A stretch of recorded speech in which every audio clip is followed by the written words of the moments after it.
Hello everyone! Magandang araw sa inyong lahat. Welcome back dito sa ating channel. Yes, andito na naman si Mama Mia. And before we proceed with our story today, nais ko munang mag-explain kung bakit pa naka na tayo medyo na nag-upload ngayon. It's because hindi po tayo na monetize ni YouTube sa mga panahon na ito because according to them, meron tayong violation and sa katapusan pa tayo ng May pwedeng mag-reapply. So medyo nasasaktan tayo ngayon, and aside from that, alam nyo naman na doing this thing, producing this kind of content actually needs money. Diba? Alam nyo naman, mga editor and everything. So medyo wala tayong pambayad sa mga ganun ngayon. So wala tayong pang labas ng pera kasi nga hindi tayo monetize sa mga panahon na ito. Kung meron man kayong nakikitang mga ads dyan sa ating mga video, maybe kay YouTube na yan, discretion niya na yan, hindi na natin alam yan. Pero sa ngayon ay wala po tayo, hindi po tayo namo-monetize. So, if you want to ask more question, kung meron pa po kayong mga tanong tungkol dyan, pwede naman kayo mag-email sa atin o di kaya ay mag-PM sa ating Facebook Messenger or Facebook na page, Mama Mia CDO. Ayun, or Mama Mia Cagayan de Oro. Medyo nahihirapan talaga tayo ngayon when it comes to getting by. Pero rest assured naman na ginagawa natin ang ating best para makapag-provide pa rin ng mga kwento para sa inyo. Dahil alam namin na ang iba sa inyo, eto ang kinakapitan para magpatuloy sa mga ginagawa sa buhay, para magpatuloy na lumaban sa mga hamon sa buhay. Maraming salamat po sa patuloy nyo pa ring pakikinig at pagsuporta nitong ating channel. Naway nandyan pa rin kayo hanggang sa pagbabalik natin sa monetization policy or monetization program ni YouTube. Maraming salamat again. Huwag na nating patagalin. Ito na ang ating tampok na kwento sa araw na ito.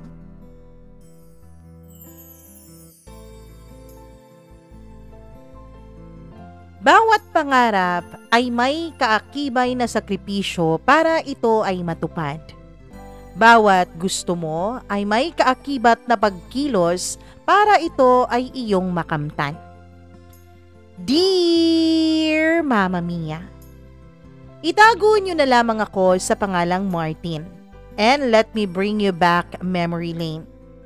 Ang papa ko po ay isang napaka-multi-talented personal driver, welder, tricycle driver. Habang ang mama ko naman ay isang labandera. Year 1997, I was in 4th grade and only child ako, but life back then wasn't easy. Walang tubig, walang kuryente. Pati nga maliit naming kubo, Mama Mia, ay mainit dahil ni bentilador ay hindi namin kayang bilhin. Paano ba naman bibili ng bentilador walang pera at isa pa walang kuryente na masasaksakan nito? Pero kahit na ganon, we were one happy family of 3. Mahal na mahal ako ng mama at papa ko. And they always taught me good values. Hindi sila nagkulang sa pagpapaalala sa akin at sa pagtuturo sa akin na dapat lumaki akong may galang sa mga mas nakakatanda sa akin.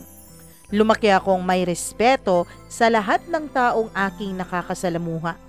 At dapat lagi raw akong may takot at tiwala sa Diyos. Ang parents ko ay hindi po afford ang pagpapaaral sa akin, Mama Mia. Pero kahit na ganon, pinag-aral pa rin nila ako sa isang public school. According to my parents, ang pinaka-importante daw ay makapagtapos ako kahit elementarya man lang. Dapat marunong akong magsulat, magbasa, magbilang at magkwenta. Yun lang ang goal nila nung mga panahon na yun. And as a very mahirap na tao, alam ko, Mama Mia, na maliit lang din talaga ang expectations mo dahil maliit lang din naman ang kaya mo. Close ako sa bawat magulang ko. Siyempre dahil siguro nag-iisa akong anak. Minsan sumasama-sama ako sa papa ko kapag namamasada siya. Minsan naman si mama ko ang aking sinasamahan kapag may tinatanggap siyang labada at naglilinis ng aming kapitbahay at dun ako tumutulong. One day, walang-wala talaga kaming pera ni piso nung mga panahon na yon. I came home from school at nakita ko pong umiiyak ang mama ko. Namomroblema po siya dahil wala nga raw tumatanggap ng labada. Yung papa ko naman ay dali-dali pang humanap ng kung anong racket dahil wala po kaming pagkain nung hapunan din na yon, Mama Mia. Alam ko makaka-relate sa akin yung mga lumaki sa hirap o nandun pa rin ngayon sa mahirap na sitwasyon. Alam mo yung sa bawat pagkain nyo, almusal, tanghalian, hapunan, lahat yun hinahanap nyo pa 1 hour bago ang oras na yon. Ganun po kahirap ang aming buhay. My mom tried to explain to me na okay lang ba daw sa akin kung hindi ako makakakain ng hapunan ng gabing yon. Sinagot ko na lang siya, Mama Mia, na hindi naman din ako masyadong gutom. Busog naman ako dahil binigyan ako ng pagkain ng kaklase ko. But in reality, wala pong nagbigay sa akin ng pagkain. Pare-pareho po kami sa public school na mahihirap at pare-pareho po kaming iginagapang ng aming mga magulang sa araw-araw. In reality, Mama Mia, gutom na gutom talaga ako. Kasi nga, ang dami-daming pinagawa sa amin ng teacher namin. Nag-gardening pa kami at kung ano-ano, tapos naglakad pa ako mula sa school hanggang sa bahay. So pihadong gutom talaga ako. Lumabas ako para bumili ng ice water. Pero wala naman akong ipampambili ng ice water nung mga panahon na yon. Doon lang ako sa may gilid ng kalsada.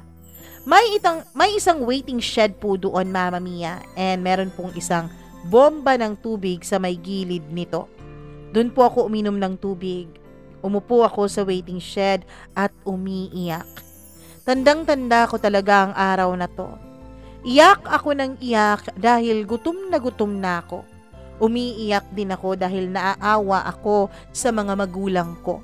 Naaawa ako kay mama na alam kong nakokonsensya na hindi nila ako mabigyan ng pagkain. Nag-iisang anak nga lang ako pero hindi pa nila mapagbigyan ang aking mga pangangailangan. Grabe ang dasal ko nun sa Diyos. Nagdarasal ako na sana nga bigyan kami ng makakain sa gabing yon.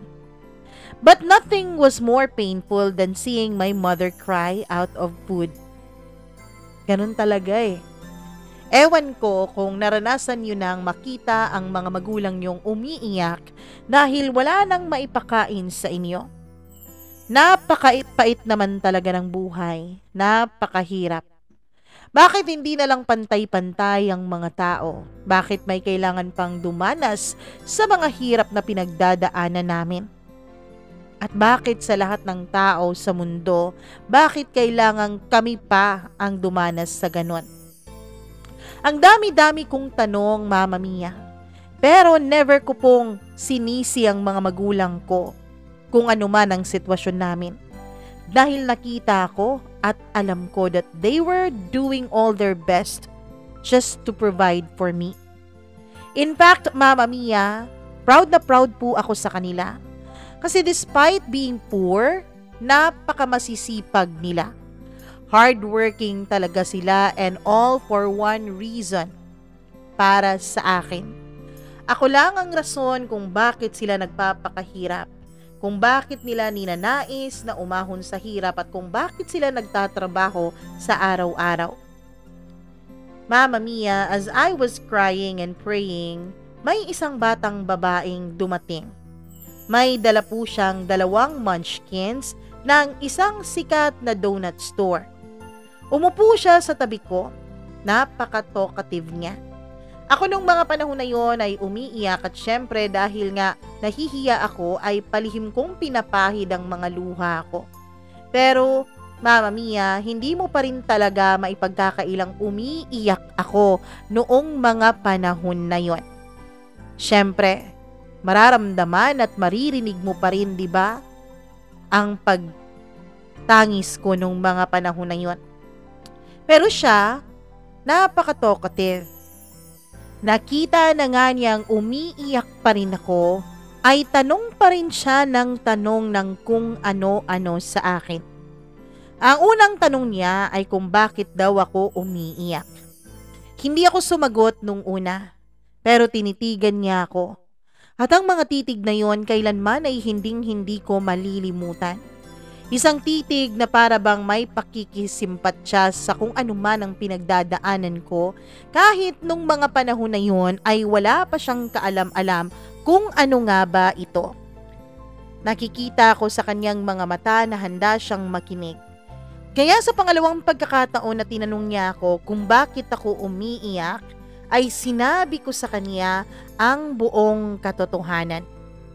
Pagkatapos kong mailahad sa kanya ang paghihirap na pinagdadaanan ko, ay iniabot niya sa akin ang isang munchkin niya.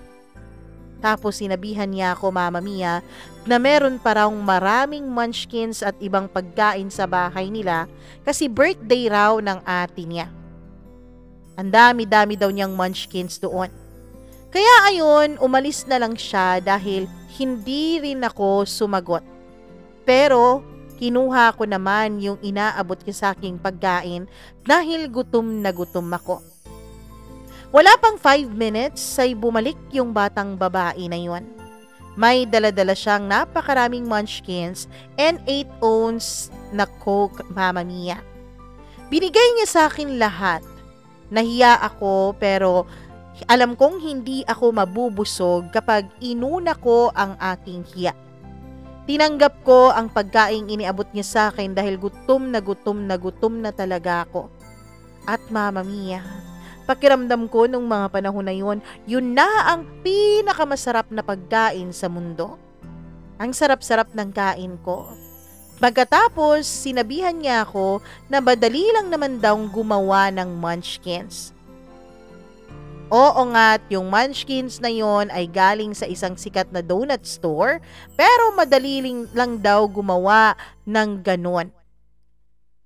Mama Mia, dun ako nakapag-isip na kung madali lang itong gawin, pwede akong gumawa ng ganito para magkaroon ako ng negosyo at magbebenta ako ng munchkins sa loob ng paaralan. Talaga? Madali lang gumawa nito? Oo, alam ng ate ko kung paano gumawa niyan eh. Tapos tinuruan niya ako.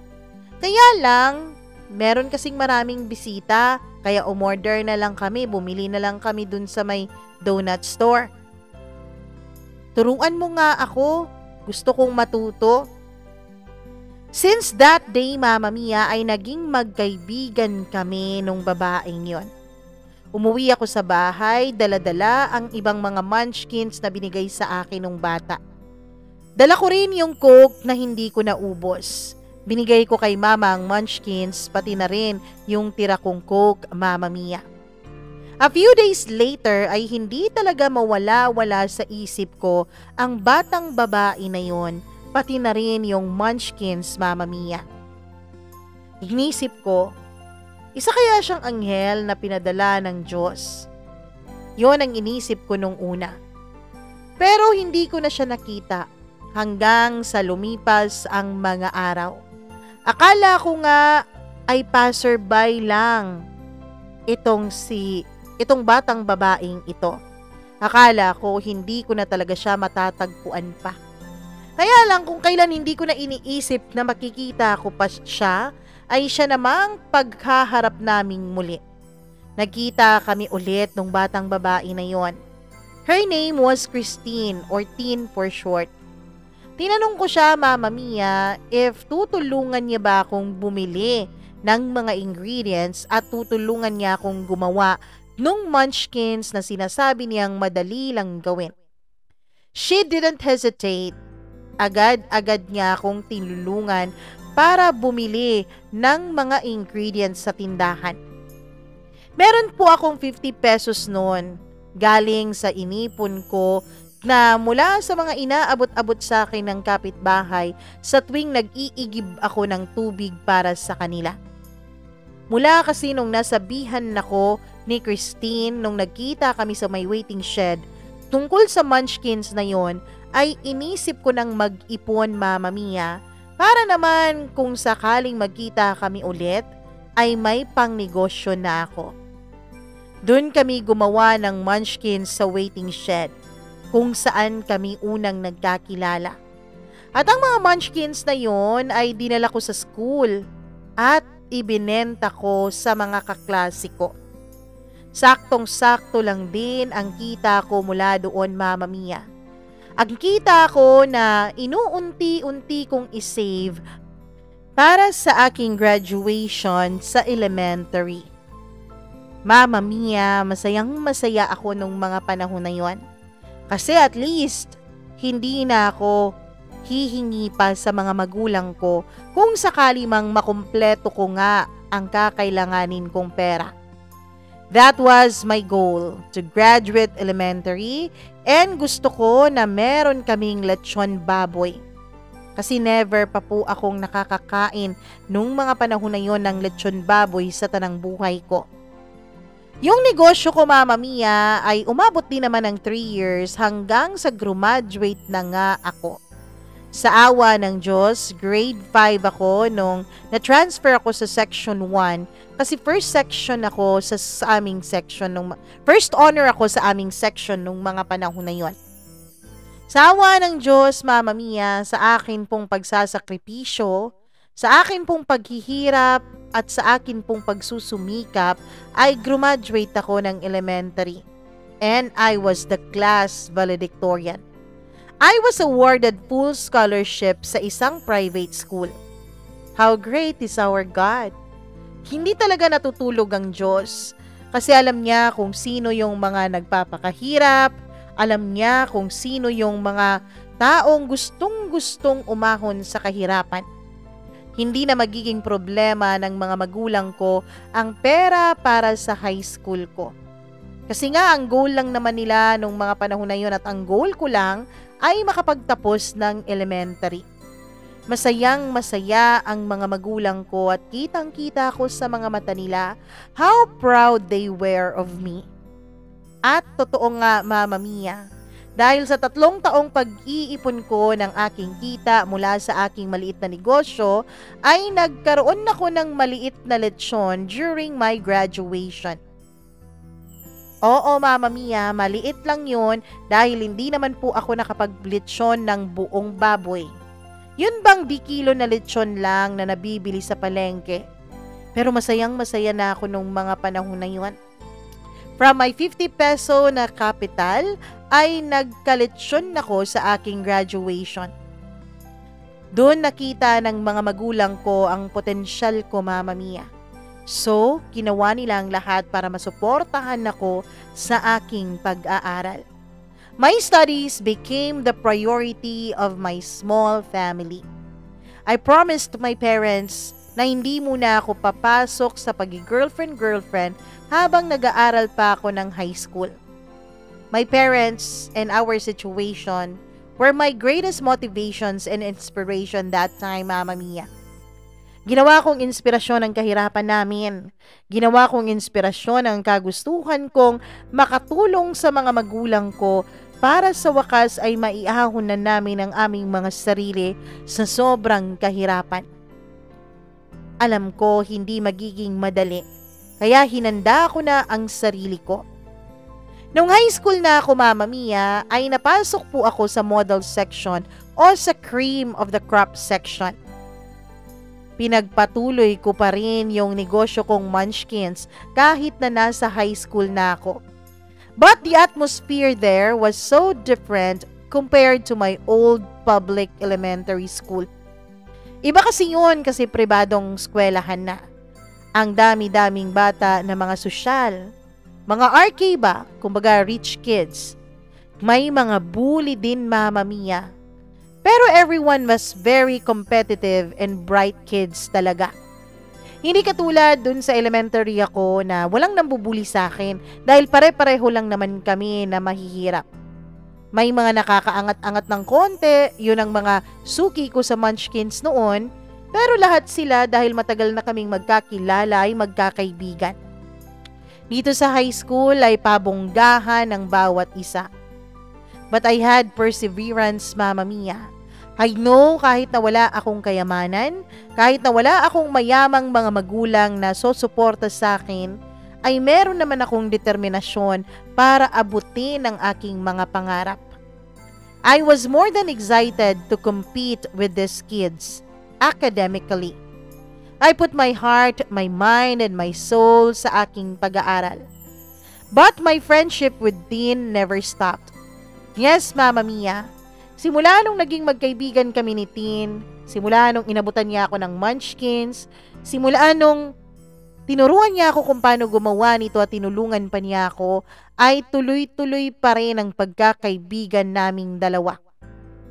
In fact, Mama Mia, para pong nag-expand ang business ko nung mga panahon na yon. She was more than willing to help me out with my small business. Pareho kami ng school, only that mas matanda sa akin ng 1 taon si Tin. Oo, Mama Mia, mas matanda siya sa akin at ahead siya sa akin sa pag-aaral ng 1 taon. Tin was born with a silver spoon, but she was very down to earth and humble. Hindi siya katulad ng iba kong mga kaklase na may mga hambog naman talaga at pinagyayabang ang yaman ng kanilang mga magulang. Si Tin, kahit na mayaman siya, ay hindi siya ganon.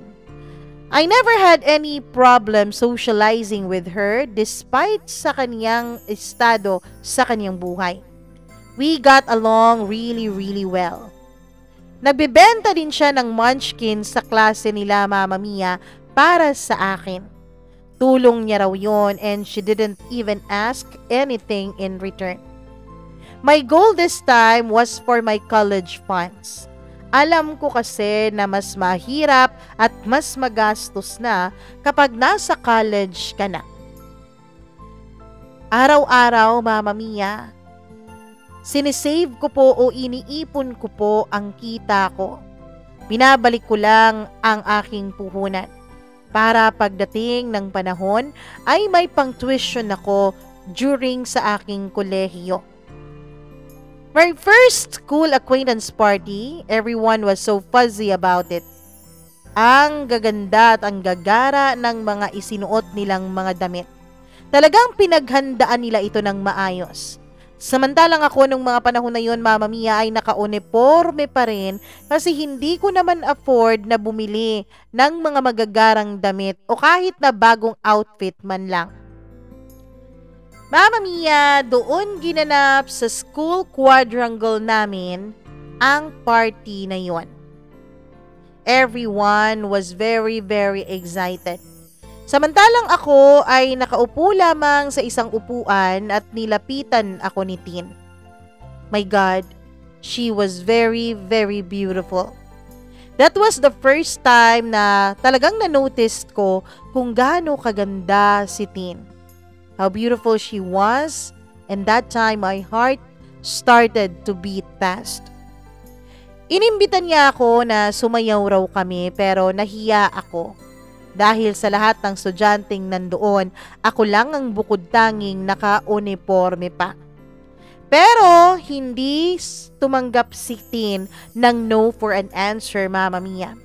Pinilit niya talaga ako at sabi niya wala naman daw pake ang ibang tao kung naka-uniforme ako. As long as hindi naman ako naghubad doon para mag-iskandalo. Kaya ayon, tumayo na lang ako. Sumayaw kaming dalawa and hindi ko makakalimutan ang tugtog nung mga panahon na yon. Angel by Shaggy. Girl, you're my angel. You're my darling angel. I left the party early kasi kailangan ko pang mag-aral in advance for our upcoming examination. Yan talaga ang lagi kong ginagawa, Mama Mia. Lagi akong nag-a-advance study bago pa lang i-discuss ng teacher namin yung magiging leksyon namin. Gustong-gusto ko talaga na I am 2 steps ahead from everyone. Kasi alam ko naman, Mama Mia, na kung sila, ang pag-aaral nila ay parang isang maliit lang na kompetisyon, isang pambatang kompetisyon kung saan nagpapahambugan sila ng kanilang score, Sa akin, Mama Mia, eto lang talaga ang meron ako. Kung sakali mang bumagsak ako, ay wala nang magiging bagong pag-asa pa sa akin. Wala nang second chance. Hindi katulad nila, sa yaman ng kanilang mga magulang, I know na kahit bumagsak sila, meron silang maraming chances para bumawi. At hindi nila po problemahin kung makakapag-enroll pa ba sila o hindi. Hanggang sa nakapag third year high school na ako, and sa awa naman ng Diyos, dahil sa pagsusumikap ko, sa consistency ko, ay naging consistent first honor student din ako ng klase namin. My parents would always tell me every day kung gaano sila ka-proud sa akin, Mama Mia. Ang mama ko ay nagpatuloy pa rin sa pagtanggap ng mga labada. Samantalang ang papa ko, kung hindi siya magdadrive ng tricycle, ay nagwi-welding naman sa kung saan-saan. Third year high school na ako. JS prom around February. Hindi kami makapagrenta ng tuxedo o susuotin ko, Mama Mia. Wala kasi kaming perang pang-afford doon. I had my savings, yes, from my Munchkins business, but I'd rather save it than spend it over a tuxedo na isang gabi mo lang namang maisusuot. Mabuti na lang talaga, Mama Mia, at hindi naman sa pilitan ang pagsali mo doon sa JS prom. Sa may gusto lang, at syempre dun lang din sa makaka-afford ng panggastos. Bukod kasi sa iyong susuotin, Mama Mia, ay meron ka ring parang babayaran sa school. Kasi 'di ba? Alam mo naman yung pagkain, yung setup at kung ano-ano pa. So JS prom day, maagang natapos ang klase namin. Like 2 p.m. pa ay dinismiss na lahat ng classes para makapag-prepare ang lahat para sa party na magsisimula ng 5 p.m. that day. Doon lang ako tumambay sa may burger stall sa may gilid ng school. Sa totoo lang, Mama Mia, naiinggit po ako sa mga nakikita kong mga estudyante. Naiiyak ako habang pinagmamasdan ko ang mga estudyante na unti-unting dumadating na suot ang kanilang napakagagandang cocktail dresses and tuxedos. Hindi ko napigilan ang sarili ko. At a very young age, I started to feel insecure dun sa mga kaklase ko, dun sa mga schoolmates ko. At a very young age, Mama Mia, dun ko napagtanto na tunay ngang napaka-unfair ng buhay. Ang dami-daming pumapasok sa utak ko nung mga panahon na yon. Iniisip ko ang tungkol sa JS prom. Naiinggit ako dahil alam ko mag-e-enjoy ang mga classmates ko.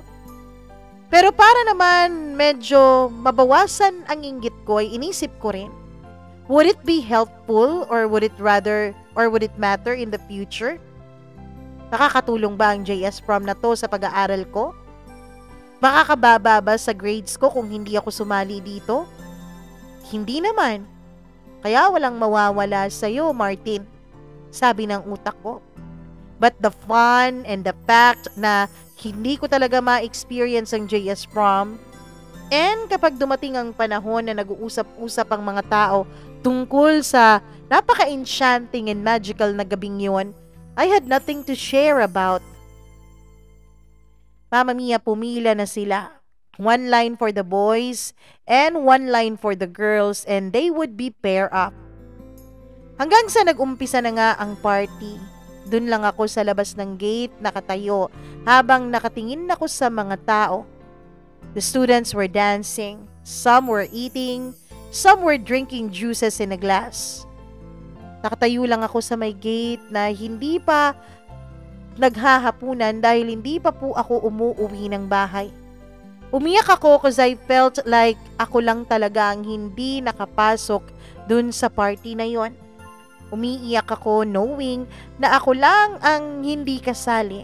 Ako lang ang outcast, Mama Mia. Hanggang sa lumapit sa akin ang aming school guard.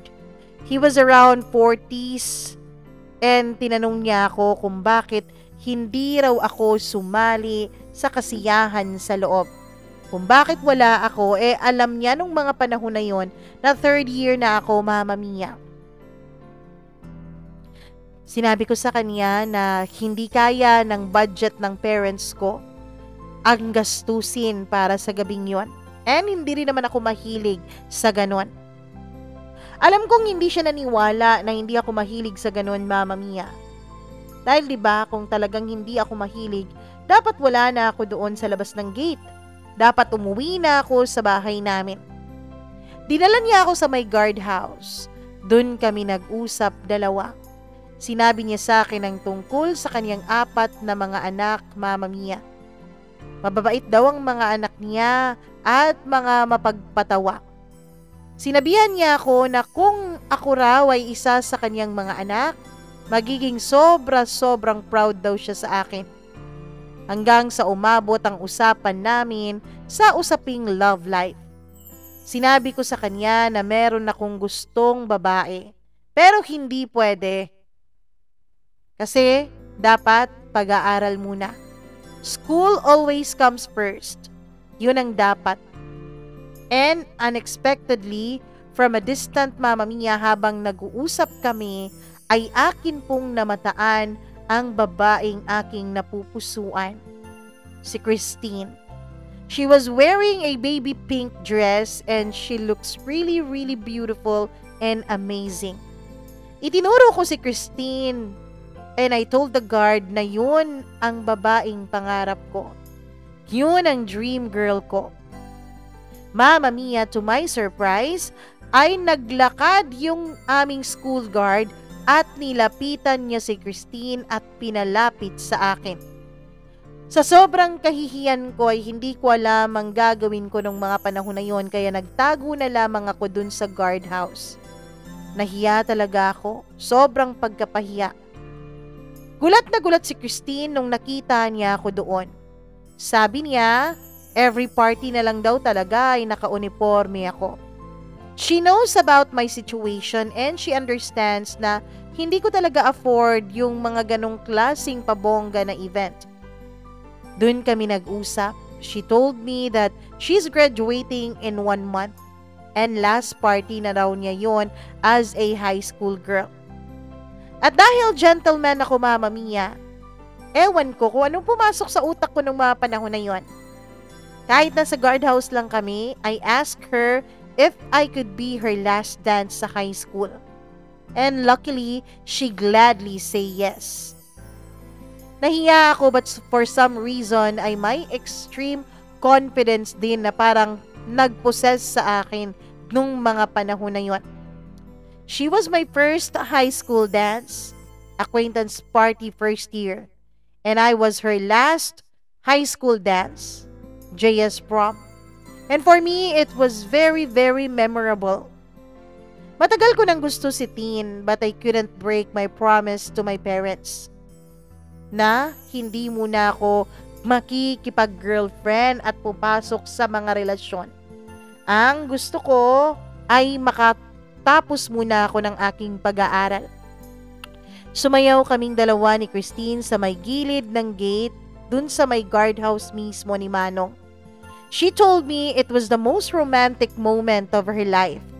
And na-shock talaga ako, Mama Mia. Hindi ko akalain na magiging romantic para kay Christine ang ganong uri ng pagsasayaw. Akala ko kasi ang romantic sa kanya ay tulad ng iba naming mga schoolmates na yung may pa-flowers pa yung date nila sa JS prom na yon, tapos sumasayaw sila na may magandang music at may magagandang ilaw sa paligid. I knew right there and then, I could feel that there was something mutual between us. Mutual understanding and mutual feelings, Mama Mia. But I tried to ignore it because I know I'm not capable pa. Hindi pa ako pwedeng magka-girlfriend kasi unang-una ayokong madistract ako sa pag-aaral ko.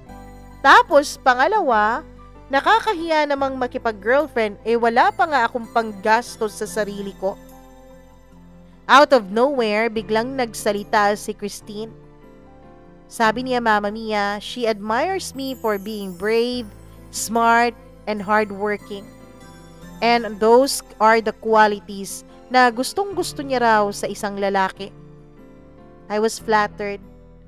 Masayang-masaya ako at halos idinuduyan sa alapaap ang puso ko. Then I suddenly told her na gusto ko rin siya.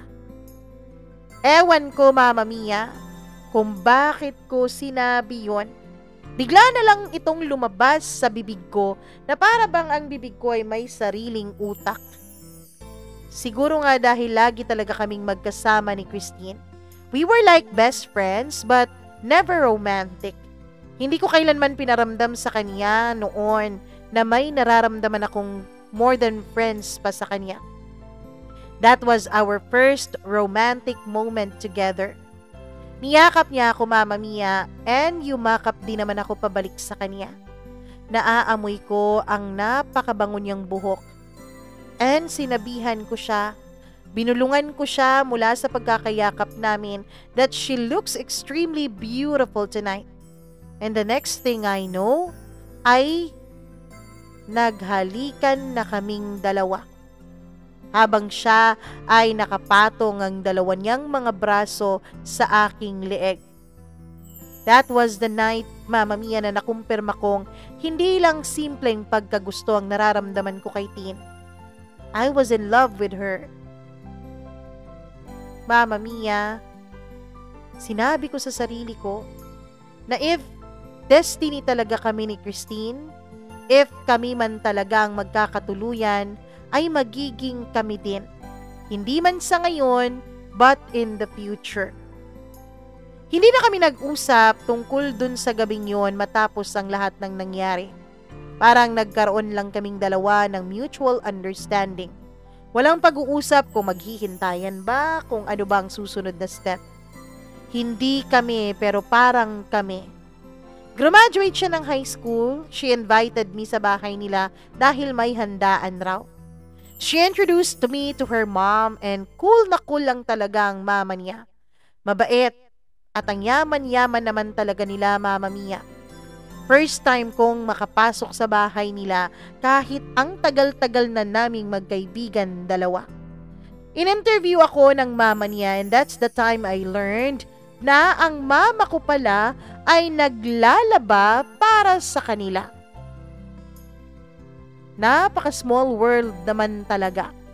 She told me na proud daw talaga sa akin ang mama ko. Kasi lagi daw pinagsasasabi ng mama ko lahat ng mga achievements ko. Na isa raw akong mabait, matalino, at mapagkalingang anak. Nag-blush ako, Mama Mia, and I became emotional slight. May dalawang kapatid na babae si Christine na sobrang napaka-snob naman talaga sa akin. Siguro ayaw nila sa akin dahil nga galing ako sa mahirap na pamilya. Yung mga kapatid niya ay may pagkamata pobre, pero ang mama nila ay wala namang problema. Hindi ko naramdaman ang awkwardness mula sa kanyang ina. Summer na. Binigay ni Tin lahat ng 4th year books niya sa akin. Kaya ayon, lagi akong nagbabasa kahit walang klase. Mama Mia, nag-aral talaga ako kahit summer. Sumasama-sama pa rin ako sa papa ko kapag may pa-welding sa kanya minsan. Naisip ko na magnegosyo ako ng halo-halo. Kaya ayon, nag-business ako ng halo-halo at si Tin at ang mama niya ang suking-suki ko naman talaga dahil araw-araw bumibili ang mga ito. One day, nagkasakit po ang mama ko. May bumukol po sa kanyang tiyan, Mama Mia, at namaga po ito. Ang laki-laki na para bang may tennis ball sa loob ng kanyang tiyan. Sinabihan ko siyang ipapacheck up namin siya sa doktor pero ayaw niya, Mama Mia. Wag na anak, dagdag gastos pa yan eh. Gagaling din to, mawawala din to. Lumipas ang mga araw ay hindi pa rin nawawala ang maga sa kanyang tiyan kaya pinilit na namin siyang dalawa ni Papa para magpa-check up na. At wala ngang nagawa si Mama. Nakapagpa-check up nga kami and it turned out na may cyst pala sa kanyang liver. Ang dami-dami palang sakit ng mama ko, Mama Mia. So ayun, lahat ng perang sinave ko for my college ay naubos sa pampapa-ospital at sa mga gamot ng mama ko. Natigil din ang negosyo ko noon sa halo-halo dahil kailangan kong alagaan at samahan si mama.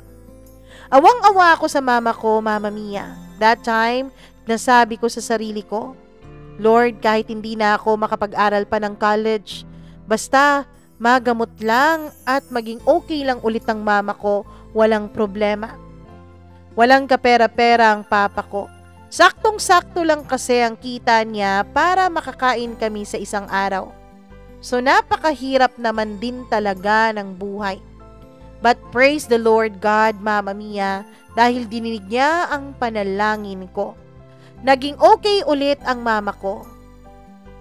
Pero diniscourage ko na siya sa pagtanggap ng labada. Somehow ay naging okay na rin kami. Pero wala na yung savings ko. Wala na yung pinag-ipunan ko ng 3 taon para sa college funds ko. I needed to figure out another way para makapag-ipon ulit. Napaka-supportive ni Tin sa akin emotionally, Mama Mia.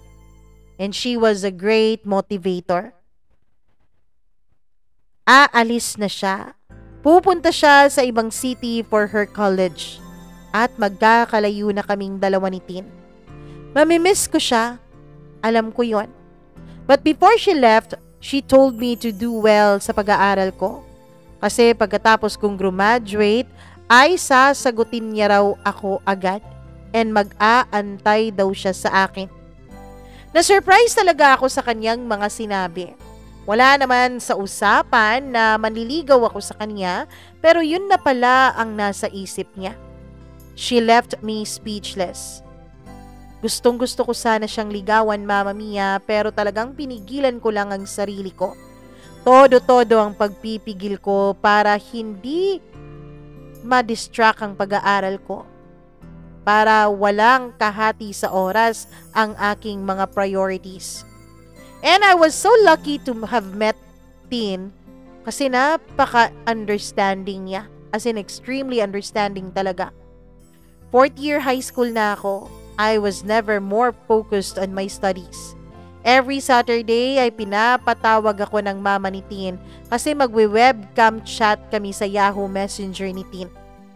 Masayang-masaya ako kasi lagi niya akong kinukumusta sa aking pag-aaral. Lagi akong pinapadala as one of the representatives sa school namin sa mga inter-school quiz bee at iba pang mga academic contest. God was always with me talaga, Mama Mia, kasi lagi po akong top placer and I brought honor and pride sa aming paaralan. Ang mga medals and awards ko, Mama Mia, ay binibigay ko talaga ng walang palya sa aking mama at papa. Pinapasuot ko yun sa kanila because I was really grateful and thankful. Kung hindi dahil sa kanila, hindi ko rin naman maa-achieve ang lahat ng ito.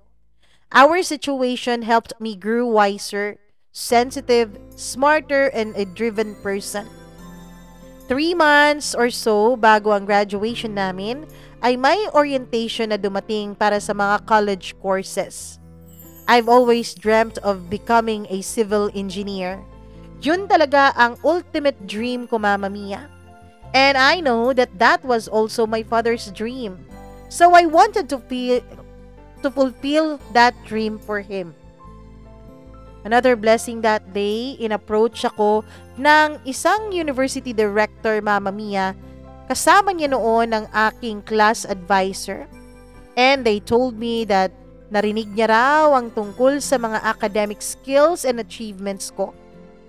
Mama Mia, inoferan nila ako ng scholarship kung gagraduate ako with honors sa school namin. I was so overwhelmed and excited and I couldn't wait to tell my parents about the good news. Mama Mia, nung umuwi ako sa bahay at nung sinabi ko na sa mga magulang ko ang tungkol sa napakagandang balita na yon, ay masaya ang mga magulang ko para sa akin. Grabe, ang bait naman talaga ng Diyos. Oo nga't unfair ang buhay, pero hindi unfair ang Diyos. I may have lost all my savings for my mother's medication, but God has rewarded me with a scholarship. Nakita ko talaga, Mama Mia, na pinipave ni God ang daan na tatahakin ko. Nakita ko na nililinisan niya ang daan para sa akin. I told Tin about the good news and she was very happy for me. I was more motivated na mag-aral ng mabuti hanggang sa graduation day namin sa high school. I graduated salutatorian, Mama Mia. I was a consistent first honor, but for some reason, naging salutatorian na lang ako pagdating ng graduation day. Ang valedictorian kasi ay anak ng principal namin. It was a very questionable decision kasi hindi naman consistent honor student yung anak ng principal. Like somewhere nasa top 10 siya lagi and then suddenly ay magiging first honor siya. Pero hindi na ako nagreklamo pa, Mama Mia. Pati rin mga magulang ko ay hindi na rin nagreklamo pa. I was just happy and grateful na naging salutatorian ako kahit na alam ko naman that I deserve more. At least makakakuha pa rin ako ng scholarship. My gratitude to God is getting stronger and it is stronger than anything. Emotional ako sa naging speech ko, Mama Mia. Proud na proud ako noon sa mga magulang ko. Pinakyat ko pa sila sa stage habang nagsispeech ako at pinakilala ko sila sa lahat ng taong nandoon sa graduation day namin. And I hugged them and offered them all my awards. Napaiyak pa ang mga tao sa paligid, Mama Mia, dahil hindi ko naman talaga napigilan ang sarili kong maging emotional. Tin was also there on my graduation day. Meron siyang regalo para sa akin. Yung mama niya, pag uwi sa bahay, hindi ako nag-expect na may palitsyon pala. And this time, Mama Mia, hindi na lang di kilong lechon yon, kundi isang buong malaking lechon. Napaka-crispy naman talaga ng balat nito at ang sarap-sarap. Sinurprise ako ng mama at papa ko. Eto lahat para sa mga magulang ko. Kasi, Mama Mia, nangarap talaga ako na bibigyan ko sila ng magandang buhay. Ipagpapatayo ko sila ng malaking bahay at meron silang king size bed at may unlimited na mga pagkain. Sinabi ko sa sarili ko na hindi na ulit iiyak ang mama ko dahil wala kaming hapunan. Sinabi ko sa sarili ko na bibilhan ko sila ng lahat ng pagkain na gusto nila sa mundo. Nung gabing yon, nag-usap kami ni Tin. She told me that she was so proud of me. Nag-usap kami tungkol sa buhay sa kolehiyo, and career.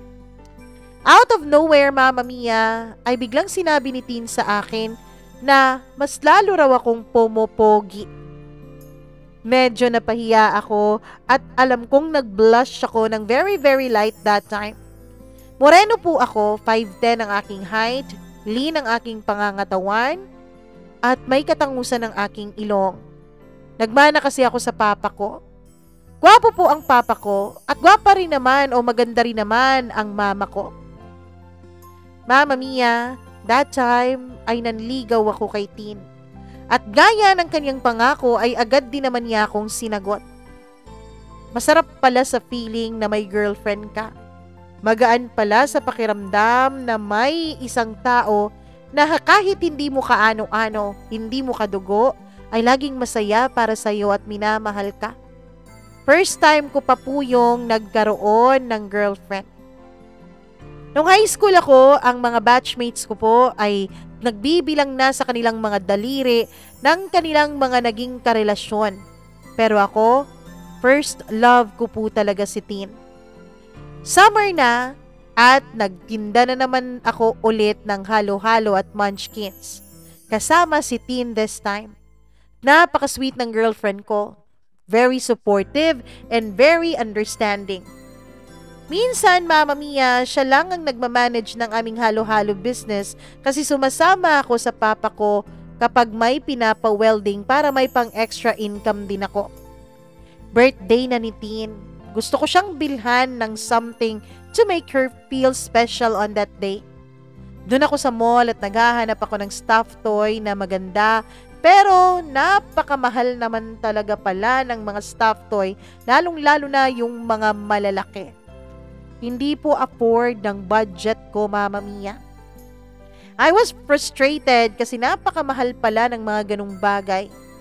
Kaya pala kilig na kilig ang ibang mga kaklase ko dati kapag nakakatanggap ng ganun mula sa kanilang boyfriend. Kasi hindi naman pala basta-basta ang presyo nun eh. Mahal naman pala talaga. Wala pa po akong ganung kalaking pera. Wala pa po akong pambili ng ganon. Kaya umalis na lang ako na bagsak ang aking mga balikat. Napadaan ako sa isang may ukay-ukay store at nakita ako doon na napakarami din palang tindang stuffed toys. Doon, Mama Mia, naghanap ako. Kasi napakamura lang doon. Kayang-kaya lang sa budget na meron ako. Nakahanap ako ng isang cute na white bear na may suot na baby pink dress. Naaalala ko tuloy ang JS prom. Pero Mama Mia, may punit po ang right ear ng bear na yon. Kitang-kita ang punit na yon, tapos may stain pa talaga sa ibang area ng kaniyang katawan. Pero binili ko siya kasi Mama Mia, na love at first sight ako dun sa stuffed toy na yon. Naalala ko si Tin sa kanya. Nilaban ko agad ang stuffed toy pagdating ko sa bahay kasi napakabaho niya. Amoy ukay-ukay siya. Matapos ko itong labhan ay ibinilad ko agad ito sa bubong ng aming kapitbahay. Pagkatapos, Mama Mia, ay itinahi ko yung kanyang tenga. Good as new na talaga titignan. Dali-dali akong pumunta sa mall para kumuha ng mga pasample na mga, alam mo na, pabango, at inisprayhan ko yon ng free sample na perfume. Pumunta ako sa bahay ni Natin. Welcome ako ng mama niya, pero yung dalawa niyang kapatid na babae as usual ay inisnub pa rin nila ako. At hindi lang yon, Mama Mia. Nagpaparinig na rin sila ng kung ano-anong mga masasakit na salita dito sa akin. Napakasakit naman talaga sa dibdib ng kanilang mga salita. Pero inisip ko, Mama Mia, hindi naman sila ang karelasyon ko eh. Ang importante ay si Tin. Masayang-masaya siya sa regalong binigay ko sa kanya. Napaiyak pa siya, Mama Mia, kasi despite daw sa sitwasyon na meron kami ng pamilya ko, ay nag-effort pa rin akong bumili ng something for her. Few days before magsimula ang unang semester ay umalis na ulit si Tin, Mama Mia, papunta sa malayong city to continue her studies. At ako naman ay nalungkot din ng konti, pero excited din ako at the same time for my first day as a college student. Niyakap ko ng mahigpit na mahigpit si Tin, pagkatapos ay hinilak-halikan ko siya ng paulit-ulit. First year college na ako. Patuloy pa rin ako sa pagtitinda ng munchkins ko at patuloy pa rin ang business ko na yun para sa aking college graduation. Kahit malayo kami ni Tin sa isa't isa, ay nag-focus pa rin ako sa pag-aaral ko, Mama Mia. Sometimes the thought of her distracts me, but my study is always my priority. At alam ni Tin yon.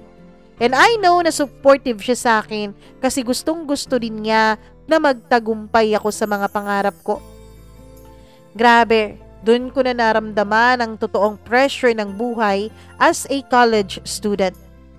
Kapag vacant kami, Mama Mia, pumupunta talaga ako sa chapel o di kaya naman ay sa library at nagbabasa-basa ako. Kasi hindi po ako makakapag-aral ng maayos sa bahay namin dahil wala po kaming kuryente. At kapag may assignments kami, agad-agad ko yung ginagawa para pagdating ko sa bahay ay wala na akong ibang gagawin pang mga schoolworks, kundi tutulong na lang ako sa mga magulang ko. Kailangan na kailangan namin noon ng calculator pero wala talaga akong calculator, Mama Mia. At dahil wala naman akong pambili ay humihiram ako sa tindahan na malapit sa amin. Buti na lang talaga, Mama Mia, at mabait naman yung aming kapitbahay. Pinapahiram ako ni Manong Gary ng kanilang calculator. Na-maintain ko ang lahat ng grades ko. Top ulit ako sa aming department. Sem break na. Umuwi na si Tin. Miss na miss ko talaga siya, Mama Mia. Gustong gusto ko na siyang makita at mayakap dahil ang tagal-tagal ko nang iniisip ang muli naming pagkikita.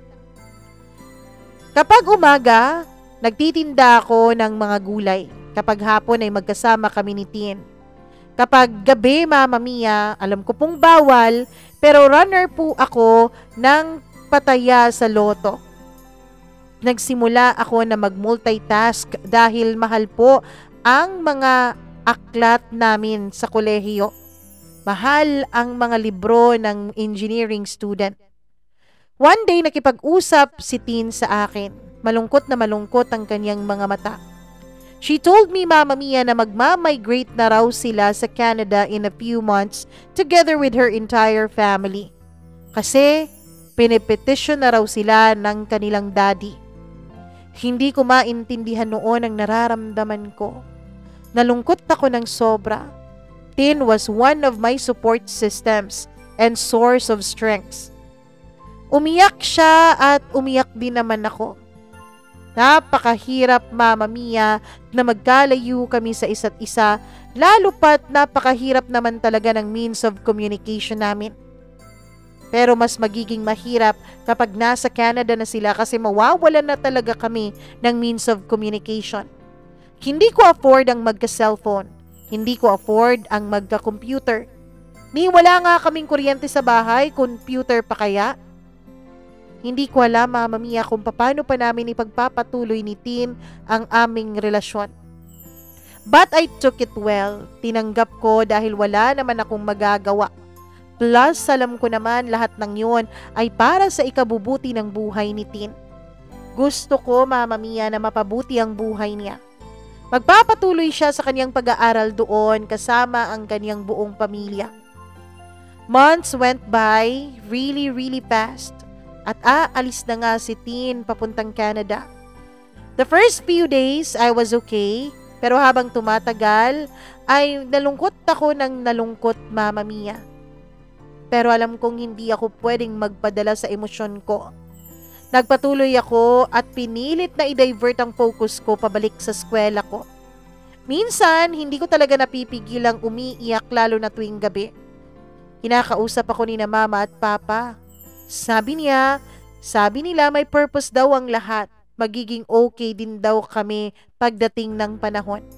But for the meantime, kailangan naming magsakripisyo ni Tin. Wala kaming masyadong communication ng girlfriend ko. Minsan lang kapag nakakapunta ako sa mga internet cafe para makapag-chat sa kanya o makapag-exchange ng emails.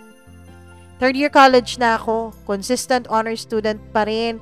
At Mama Mia, dumating ang pinakamalaking dagok sa aking buhay.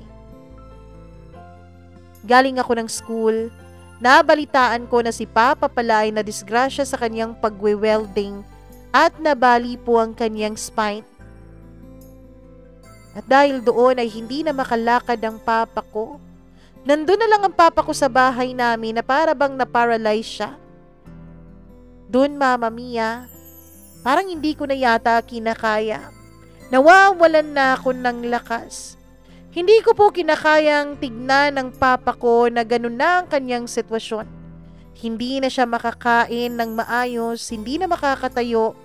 Ni ang pag-ihi, Mama Mia, ay nakahiga na lang si Papa. Tumatay ang Papa ko sa kanyang higaan. Napakasakit, napakalungkot. Papasok ako ng paaralan na walang masyadong tulog kasi kailangan kong asikasuhin ang Papa ko. Everyday akong umiiyak. Pero ang mama ko, lagi niyang sinasabi sa akin na magpatuloy lang daw ako. Magpatuloy lang daw kami kahit wala ng income ang papa ko. Ang mama ko ay hindi na rin nakakatanggap ng mga labada kasi kailangan niyang bantayan at alagaan ng papa ko. Hindi kasi pwedeng iwan si papa kasi hindi nga siya makagalaw, Mama Mia. Nag-offer ako na tumigil sa pag-aaral ko. Pero hindi pwede. Kasi kapag ginawa ko yon, mawawala din ang scholarship ko. Hindi ko na alam noon kung anong gagawin ko, Mama Mia. Bumalik ako sa pagtatrabaho bilang runner ng mga pasugalan sa gabi. Wala akong tulog kapag pumapasok ako ng paaralan.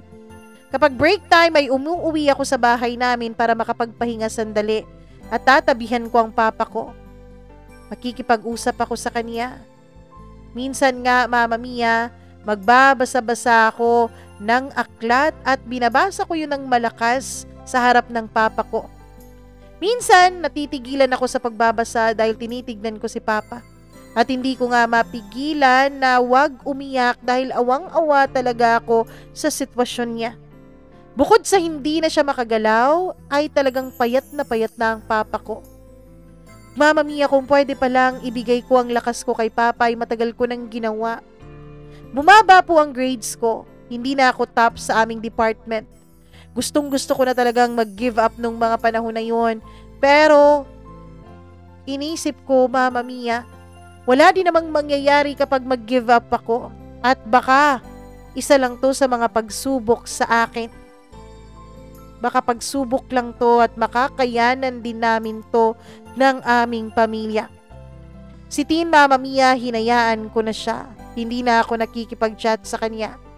One time, pumunta ako sa internet cafe at napakarami na ng offline messages ko mula sa kanya. I explained to her what happened. Sinabi ko sa kanya na hindi muna ako makikipag-communicate dahil napakahirap para sa akin kahit ang 1 piso. Wala na akong halos pera, lalo pa at gagamitin pa yon sa pagrenta ng computer. Inintindi ulit ako ni Teen, Mama Mia. Few days later, umuwi ako sa bahay namin galing sa school. Napakaraming tao sa amin. The day that I feared the most has come. Nawala na ng tuluyan ang papa ko. Ang sakit-sakit tanggapin. Galit na galit ako, Mama Mia, pero hindi ko alam kung sino ba ang dapat kong pagbuntungan ng galit ko. Hindi ko alam kung kanino ako dapat magagalit. Para akong nababaliw nung mga panahon na yon. Hindi ko matake na tignan ang mama ko na nasasaktan sa pagkawala ni Papa. Nakahiga lang ang papa ko sa kanyang higaan at ang mama ko ay nakayakap ng mahigpit sa kanya. Ginigising ko si Papa pero hindi siya gumigising, Mama Mia. Ginigising ko si Papa pero hindi nagmumulat ang kaniyang mga mata. Iyak nang iyak ang mama ko. Tumakbo ako palabas ng bahay at napunta ako sa may dagat. Noon sumigaw ako ng sumigaw at iniyak ko lahat ng bigat sa loob ko. Mama Mia, hindi po namin afford ang kabaong at ang pagpapalibing kay Papa. Humingi pa kami ng tulong sa kung kani-kanino. Meron akong konting savings galing sa Munchkins business ko pero hindi po yun kakasya. Laking pasalamat ko na lang talaga dahil meron pa pong mga tao na handang-handang tumulong kahit na pakonti-konti. Nag-chat ako kay Tin at sinabi ko sa kanya lahat. Nagbigay rin sa akin ng konting tulong ang aking girlfriend. Pinadalan niya ako ng pera, Mama Mia. Ayoko sanang tanggapin yun pero wala naman akong choice na. Gusto niyang umuwi pero hindi pwede. Nag-alala siya sa akin. Habang magka-chat kami ay humihikbi ako sa loob ng internet cafe. Hindi namin afford, Mama Mia, na patagalin pa ang pagpapalibing kay Papa dahil wala kaming pampakape o pampasnacks man lang sa mga taong pupunta. Kaya ayun, after 2 days ay nilibing din agad si Papa. Napakasakit talagang mawalan ng magulang. Hindi madali. Mas masakit para sa akin na hindi talaga naantay ni Papa ang pag-graduate ko, Mama Mia. Si Mama ay nahimatay sa sobrang pag-iyak nung araw ng libing ni Papa. One time, pumunta ako ng chapel sa school namin. Doon ako nakipag-usap sa Diyos. Nasabi ko, Mama Mia, bakit niya hinayaang mangyari ito sa buhay namin? Ang dami-dami kong tanong, pero alam ko, Mama Mia, na may purpose ang lahat. Kaya tinanggap ko na lang ang mga nangyari kahit na sobrang sakit nito para sa akin. Sa sobrang sakit ay natagalan po bago ako makapag-move on ng unti-unti. Gusto ko sanang mabigyan si Mama at Papa ng masaya at maalwang buhay. Gusto kong makita sila na tuwang-tuwa sa mga tagumpay na naabot ko. Gusto kong i-spoil sila kapag nakapagtrabaho na ako at meron ng magandang sahod. Pero hindi na yun mangyayari dahil wala na ang Papa ko. Alam ko si Papa, Mama Mia, ayaw na ayaw niyang nahihirapan ako. Ayaw na ayaw niyang kinutorture ko ang sarili ko sa pagkamatay niya. Kaya naman inisip ko baka maging malungkot pa si Papa sa kabilang buhay. So I picked myself up. Kaming dalawa na lang ni Mama. Si Mama hindi ko na pinagtrabaho pa dahil natakot ako na baka sumunod din ito at mawala din siya sa akin. I retrieve my grades. Umuuwi ako galing school, nagdadala ako ng pagkain ni Mama galing sa benta ko mula sa aking munchkins business. Ako minsan hindi na kumakain. Minsan bumibili na lang ako ng tinapay na bali 5 pesos at yun na ang hapunan ko.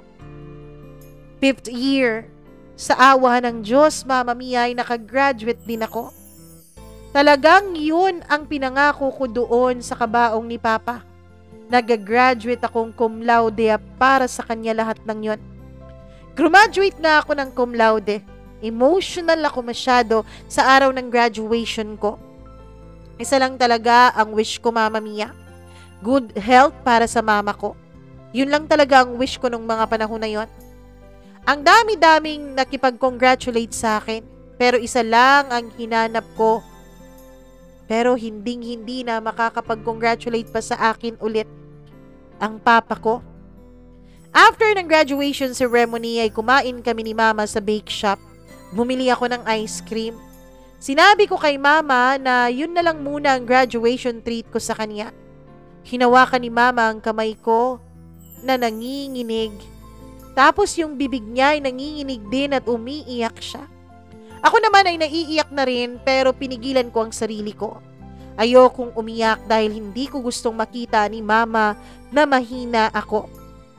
Kinabukasan, binisita namin ang libing ni Papa ko, dala ang lahat ng awards na meron ako.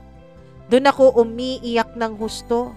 Gustong-gusto kong mahawakan ang kamay ng Papa ko. Gustong-gusto kong maisuot sa kanya ang mga awards ko na siyang lagi kong ginagawa sa kanila ni Mama kapag nagkakaroon ako ng awards sa eskwela. Hindi po mababayaran ng pera ang facial expression ni Papa every time na may nakukuha akong award. At yun talagang namimiss ko. Habang naglalakad ako ulit, Mama Mia, ang music sa FM ay yung Dance with My Father kaya masyado talaga akong naiyak. Tumigil ako sa harap ng bahay na nagpatugtog noon hanggang sa natapos yung tugtog. Hindi na ako nag-review dahil hindi naman namin afford ang magka-review center. Nag-self-review na lang ako, Mama Mia. Determinado pa rin ako.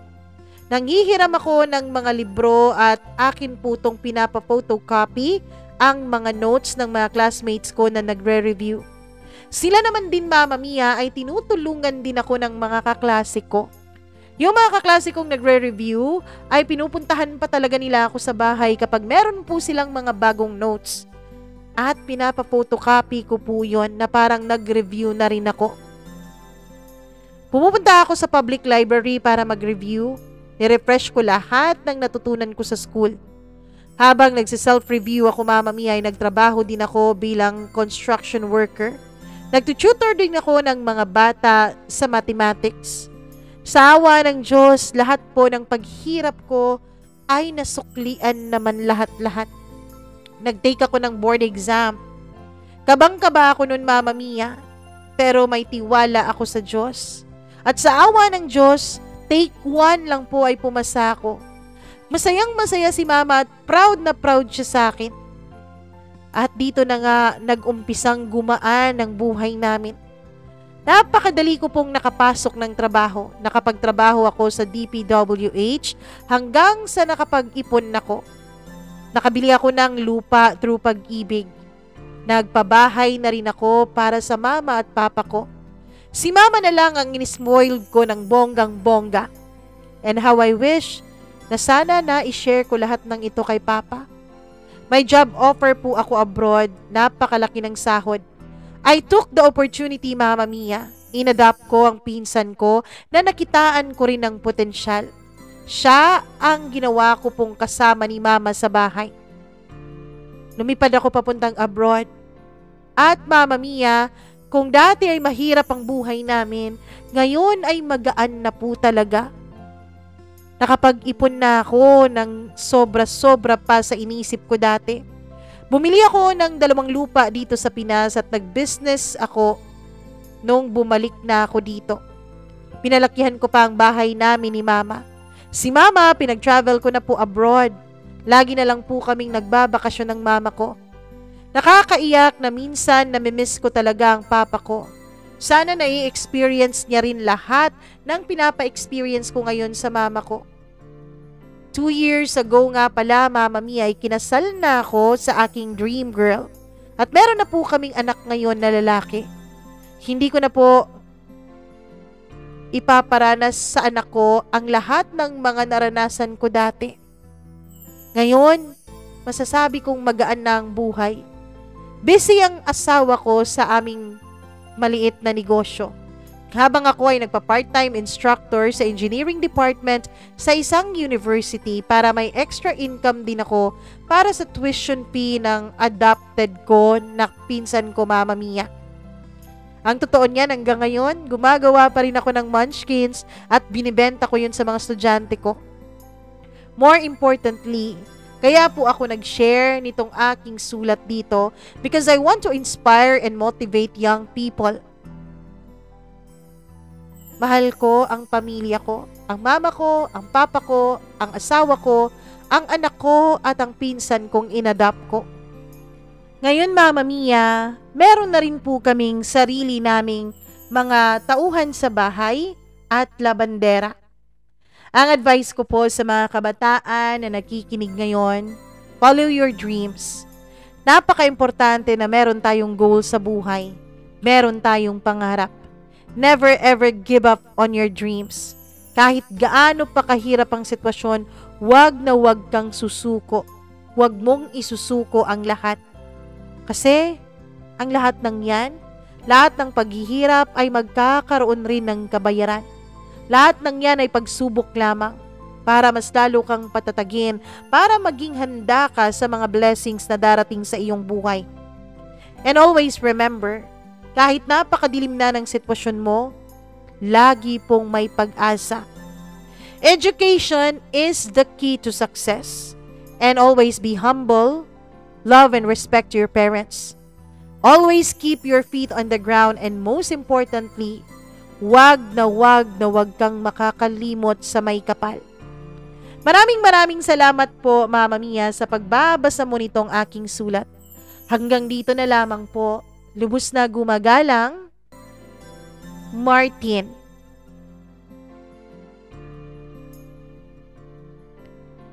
Napakaganda at napaka-inspiring naman talaga ng kwento natin sa araw na ito. Grabe, Martin. Na-inspire mo talaga kami ng todo at sana nga na-inspire din ang mga kabataan na nakikinig ngayon, 'di ba? Napakahirap ng buhay na iyong pinagdaanan, hindi naging madali, ang dami-daming sakripisyo, pero lahat ng 'yon ay nagbunga sa huli. Basta ba wag lang tayong sumuko. Kasi kapag sumuko tayo, hindi natin malalaman kung ano nga bang nasa likod ng mga pagsubok na ito. Kung ano nga ba ang dahilan ng mga paghihirap natin, kung ano nga ba ang purpose, kung bakit natin pinagdadaanan ng lahat ng ito. Yes, alam ko, hindi lahat tayo ay makakaintindi sa hirap na pinagdadaanan ng bawat isa dahil kanya-kanya naman tayo ng pagsubok sa buhay, kanya-kanya tayo ng daan na tinatahak. Pero isa lang po talaga ang masasabi ko gaya ni Martin. Kahit gaano pa yan kahirap, hanggat humihinga ka, laging may pag-asa. Kaya fight lang ng fight, subok lang ng subok, go lang ng go, 'di ba? Maraming salamat ulit Martin at sa lahat po ng nakikinig sa atin ngayon. Alam kong nakaka-inspire ang kwentong ito. So wala ka ng rason para hindi ito i-like and i-share sa iba niyong mga kasama, syempre mga kaibigan. Share niyo na sa wall ninyo. And wag po kayong makakalimot kung bago kayo sa channel natin. Please do like and subscribe to this channel, and huwag din kakalimutan na i-click ang notification bell para lagi po kayong nanonotify sa tuwing meron po tayong bagong uploads dito. Huwag nyo rin kakalimutan na magpadala ng inyong sariling kwento, may it be nakaka-inspire, nakakainis, nakakakilig o kung ano pa man yan. Padala mo lang yan, mag-email ka lamang dyan sa baba o mamamiacdo0317@gmail.com. At syempre, hihingi muna ulit ako ng pasensya dahil wala pa rin tayong video sa ngayon. Hindi pa po tapos dahil busy pa po ang atin pong renovator. Oo, busy pa po siya sa kanyang trabaho. So, hindi pa talaga natapos-tapos itong ating munting studio. Pero rest assured naman, kapag natapos ito ay ipapakita naman natin sa inyo. Maraming salamat po ulit. Ako pong muli ang inyong one and only Mama Mia. Magandang araw sa inyong lahat. Enjoy the rest of your day and your week. Paalam!